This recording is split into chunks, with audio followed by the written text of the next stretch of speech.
Hey, I'm Brian, and if this is the first time you're joining us, welcome to Vinyl Paints, a channel dedicated to keeping cell painting, cell collecting, and just keeping cell animation alive in general. Well, let's get this out of the way first. I'm probably going to pronounce this wrong 100 times. This is a video going over my experience with Akihabara, Yogibara, Hanna-Barbera, Capybara, Akihabara Auctions. I wanted to put chapters in this, but I guess you have to have over so many subscribers before you can do that. So I'm putting up a title card here so you can kind of go to the section you think might be most relevant. Obviously, I appreciate if you watch the whole thing, but if you're just looking for a quick reference guide, somewhere in here you'll see a title card. Just click on the appropriate time. I hope everyone can find this video useful, but it's definitely geared more towards people who've never participated in an auction before, or people who are just trying to find out more information, or maybe want to know more about what to expect the first time they bid with Akihabara Auctions. I'm going to be comparing eBay to Akihabara Auctions a lot in this video. I'm using eBay as an example here just because I feel like most people may have had some experience with eBay in the past, or at least understand a little bit about it. So it's a good starting point in order to kind of compare it to these other auctions. So what is the difference between Akihabara Auctions and eBay? Well, the biggest difference is eBay, everything is taken pretty much from the seller, and Akihabara, the buyer pays it. So in eBay, when you pay $100 for something, eBay's commission comes out of that $100, as opposed to Akihabara, where you will be paying additional auction fees on top of the $100. Later on in this video, I'll break that down so you can kind of see the fees, what to expect, and how much everything would cost. Before we get started, what do you need in order to create an account? You'll need a computer, PayPal account, or you can do bank transfer, and that's about it.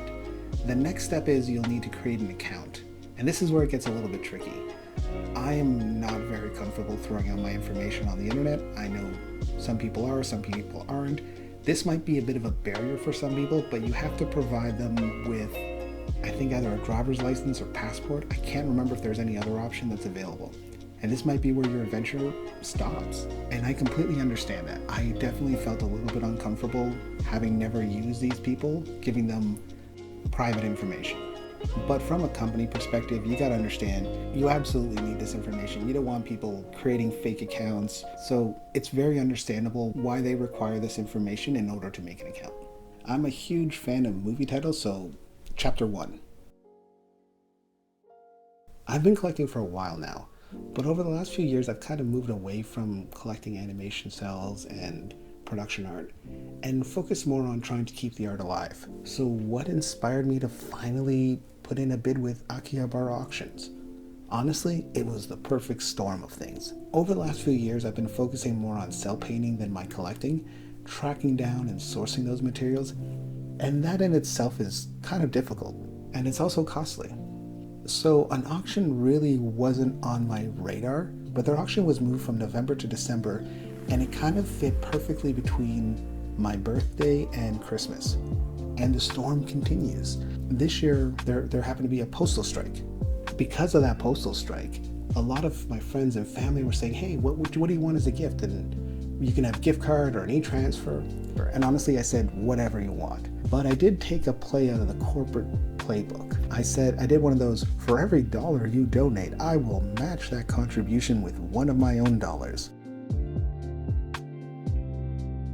And I ended up with a pretty decent pool. I ended up with, obviously I gave myself some wiggle room here, but between $700 to $800 to bid with. Now this is like more money than I spent in a year in my cell collecting. I'm not a kraken, I'm not even a whale or a tuna or a dolphin, I'm like a crustacean. And there was one specific ghibli cell that I kind of really wanted. It's the robot from Laputa, Castle in the Sky. I've always had a soft spot for that robot, so the fact that they had a cell of him made it really enticing. What? It's not even scratch and sniff. But if rich people think it's good, I'll buy it. One art, please. And this is the robot cell I was talking about in Alaska. So what was the auction like? Well, first of all, there's no auctioneer, so that can be a good or bad thing depending upon your perspective. The interface is simplistic, but it's everything you need. It allows you to look at previous lots as well as upcoming lots. There's 3 different bids present in different amounts, and to save you a little bit of headache, don't fall into the same trap that I did. If you click on the 3rd bid, it's going to put in the 3rd bid. It's not like eBay where it will gradually work up to that bid as other people bid. It is just straight up raising the bid to that amount. The whole auction was about 5.5 hours every day for 2 days, so you're going to be in for a long sit. The only other thing that kind of caught me by surprise is the estimate that you see isn't what they think the sale will go for, but rather the actual starting bid. So immediately this priced me out of a lot of sales. So what were some of the highlights of the experience? Well, first of all, the amazing selection of cells. They had a lot of series that I wasn't really familiar with, but they were just so amazing that I wanted to bid on a lot more items than I planned on. This is both a good and bad thing, but there's no auctioneer. I preferred this because I assumed the auctioneer would be speaking Japanese because it does take place in Japan, so I don't expect him to speak English. But also, a good auctioneer host can really drive up the bid. They know how to work the crowd to get a few extra bids in and increase the amount. Obviously, that's their end, that's their commission. By not having that, I felt there was less kind of bidding craziness going on, and it was a more honest auction. The other thing I really liked about it was the simple interface. It wasn't overly complex, it was easy to use. Even though I had no prior instruction, it was pretty easy to figure out. So what were some of the cons or things that I didn't like about it? Like I said, this is both a good and bad thing, but there was no auctioneer host. I didn't mind it, but I could see how a lot of people could get frustrated. The only information is the information available on the website. So any additional information or points, whether it comes from a certain person's collection, you won't have access to that information. This also has to do with information, but there were some, we'll call them website weirdnesses. At the beginning, it seemed to mostly happen at the beginning of the day, but there were some items that I couldn't bid on. I wasn't sure if I was having internet problems, whether there was some sort of technical issue, or maybe the item wasn't even up for a bid anymore. But because there's no host or other information, I was kind of left in this panicking state trying to refresh and figure out whether it was my connection or something else. And the one thing you can never escape from an auction is the people. People get wrapped up in the auction process, and a great example of this is there was a few items that didn't receive a bid. So what they do is they lower the starting bid and put it up for auction again. I like animation sales in general, so sometimes where they come from or what they are isn't as important as whether they look cool. And if something looks amazing but I don't know about it and it's a low enough price, I'll put a bid on it. And this is kind of like my golden zone. This is Vinyl Paints area where we go in after nobody wants it. This is what drove me crazy about it. There were quite a few times where no one bid on it, and then I would put in a bid once it was relisted, and then all of a sudden there's a bidding war that goes higher than the amount that was originally listed that no one bid on. And it really kind of just like rains on your parade. So what are my closing thoughts on this whole experience? I really had the Ron Swanson experience to this. Stop. Don't want to know. The less I know about other people's affairs, the happier I am. I once worked with a guy for 3 years and never learned his name. Best friend I ever had. We still never talk sometimes. As far as everything else, it's all about the cells. As a collector, if they have something you want, you might be drawn to participate in this auction. And from my experience so far, I would probably do it again if they had the right piece. But the one thing I learned almost immediately is that you shouldn't expect a deal. Things are going to go for close to fair market value. There might be a few items that sell for under, maybe some that go over, but cell animation is different. Each cell is kind of unique. So depending upon what people want, it may or may not go for more money than you think. It also has all the regular pitfalls of an auction, people driving up the bid, getting hooked on the bid and chasing that dragon trying to get that cell. But I think this is just the reality of cell buying. Most cells are going to be bought in an auction, whether it's eBay or an auction site like Akihabara or Heritage. The bidding process is designed to make you want to bid more and keep going. It's very easy to lose track. The other thing I really want to say is that you need to know your limit, and you have to be fully okay with walking away. If you can't do that, I don't think auctions are the right fit for you. It's very easy to get into a bidding war thinking, oh, for 2,000 more yen, I'll get it. For 2,000 more yen, I'll get it. Sometimes you just aren't going to have the finances to beat someone. And that's very hard to understand and to walk away from when the adrenaline is rushing, especially after you've been sitting for 4 hours for one item. I don't think the auction is for everyone, but some people might not feel comfortable giving their information online. Some people might not be able to sit for 5 hours waiting for an item. Some people might not feel comfortable in the auction setting. I didn't really have any negative experience, or any experience negative that doesn't come with any other regular auction. I trusted the process. There were a few times where I felt like the tracking wasn't updating, and I did get a little bit scared. But rather than send an email or notification to them saying, oh, I'm worried, where's my package, what's going on, I just kind of let it play out, and within a month, it was delivered to my house. I guess as Ron Swanson said, I still enjoy not talking to them. For the purposes of like the general conversation, I'm doing everything in Canadian dollars. When I do the grand total on the next page, I'll actually talk in Canadian and in US dollars. So for the first lot I won, the Vampire Hunter D Bloodlust cell, the hammer price 16,000 yen. The fees were 2,400. That fee is their commission. 240 yen in tax for a grand total of 18,640 yen. Converting it into Canadian dollars, the hammer price was $145.21, $21.78 for fees, $2.80 for tax, for the grand total of $169 for that sell. The second lot I won, Record of Lodoss War, I won for 10,000 yen, which is about $90 Canadian. The fee was 1,500 yen, or $13.61. The tax was 150 yen, or $1.36, for a grand total of 11,650 yen, or $105.73 Canadian. The third lot I won was from JoJo's Bizarre Adventure. The hammer price was 15,000 yen, or $136.14. The fees they took were 2,250 yen, or $20.24.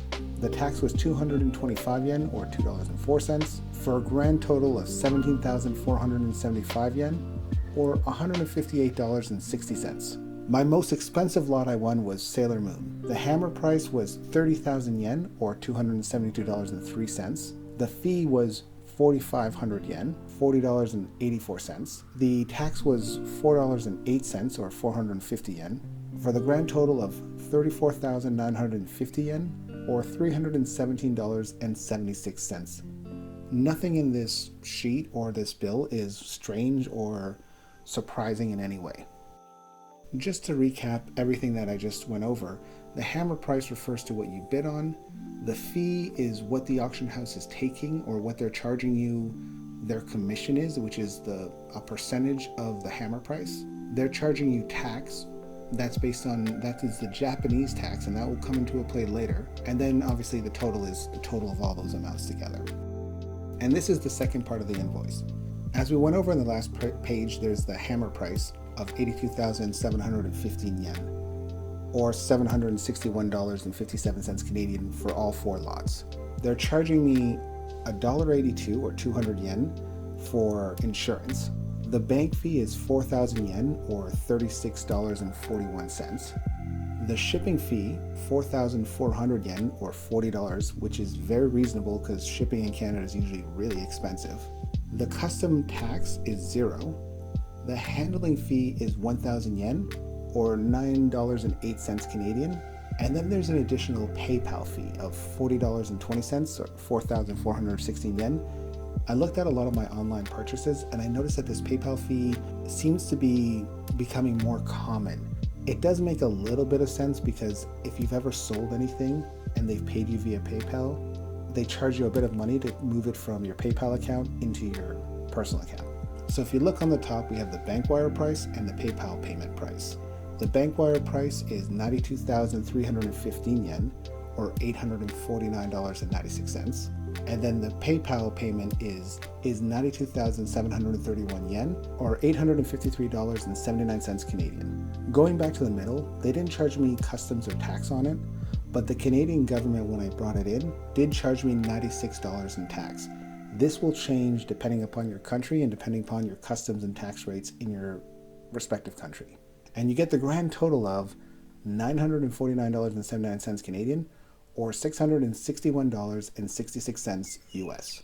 I am never going to financially recover from this. That seems wrong. But wait, there's more. Now, it's not quite over just there. There is one more final hidden expense that I can't really break down, and that is what your bank is going to charge you to convert the currency. This depends on when you change it and what your bank is asking and the demand of it, but for me, it was roughly an additional $40. I hope I did a good job of explaining everything, but I do want to kind of bring home, I went into this thinking that I wanted to spend roughly about $750 on the auction, on the hammer price. I knew there was going to be some additional fees. I did underestimate how much that would be, but looking at everything, I guess I shouldn't be surprised. There was nothing in here that struck me as odd or like I was being taken advantage of. But at the end of the day, on roughly $761.57 hammer price, I ended up spending closer to $949 when all was said and done. Later on, I'm going to talk about comparables, and I want you to remember these additional numbers because we went from $750 to $950, which is about $200, which means I'm roughly paying an additional $50 per cell. Now that all the numbers are done with, let's open this package up. Why do I go over cells? I think it's important to go over cells not only so that you can kind of appreciate the artistry behind it, but also because it's a good way of learning, and the more cells you see from a series and the more you go over them, the more you kind of begin to understand what it is and what you should expect and what is strange or out of the ordinary. I wasn't sponsored in any way for this video. I don't have any affiliation with the auction house, and a lot of what I'm saying is just my opinion and my experience.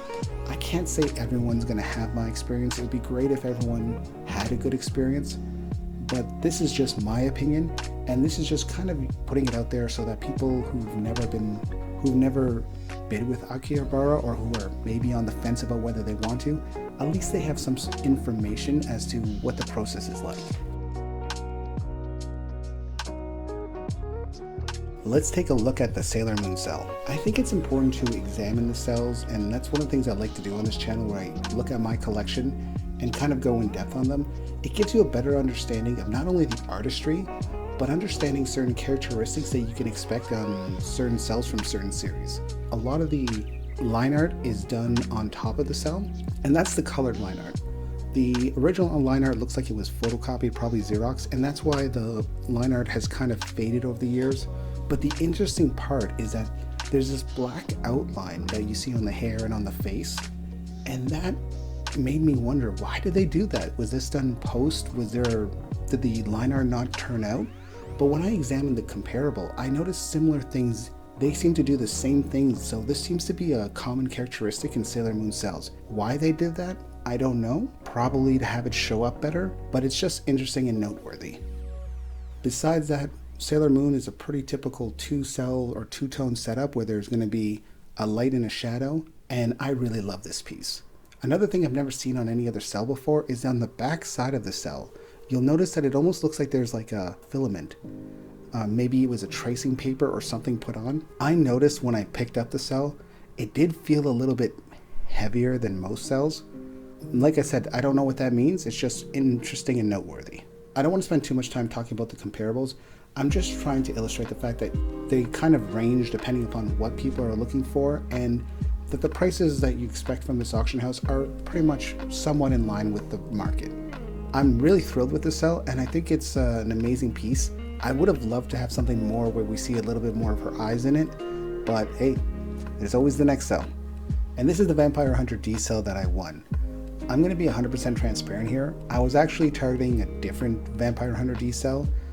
I unfortunately was completely outbid, not even in the ballpark, but I wanted something from Vampire Hunter D because I read somewhere that it was one of the last cell animated movies that was ever released.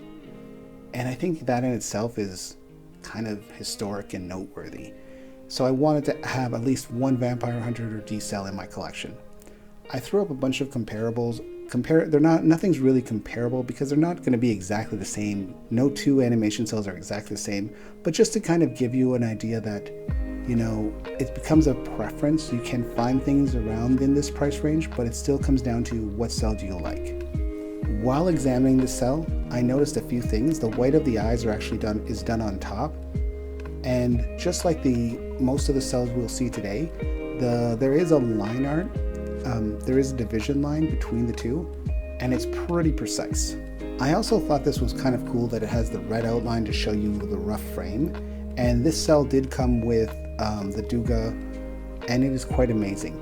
Those blue lines you see on the actual drawing part are actually translated on top of the cell on the actual cell, so that would be a separate color that they would have put in. In terms of how the cell was made, it seems to be mostly comprised of two-tone setups, which is a light and a shadow. The line art is all done on top.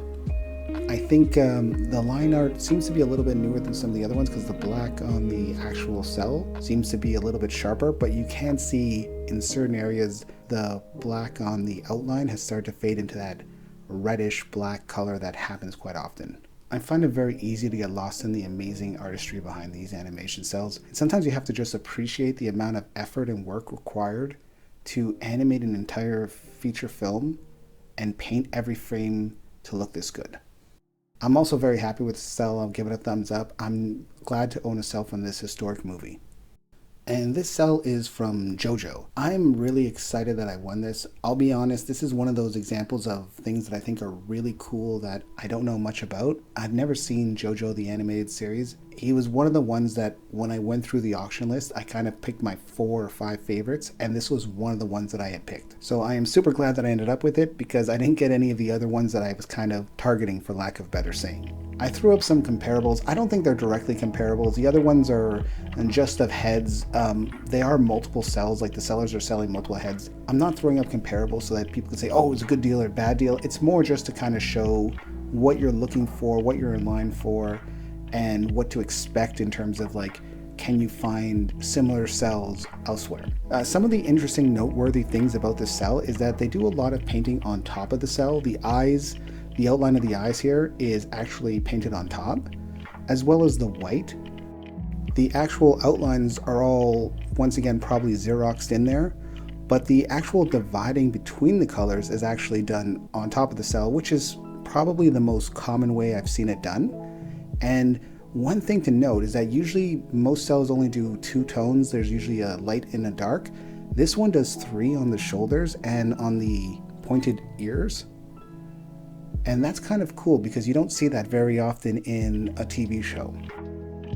I wanted to zoom down here and show you the light because you can kind of see that the line art that they put in as like they kind of missed a little bit here and they kind of went over. And these are the small imperfections that you'd be able to track if you ever look for this cell in an actual frame of the show. It also just kind of explains how they did it, where they put that line in there first and then they filled in the color behind. The belt was also painted on top, which is kind of cool. It's unfortunate that the background is stuck to the cell, but it's still a beautiful piece and thumbs up.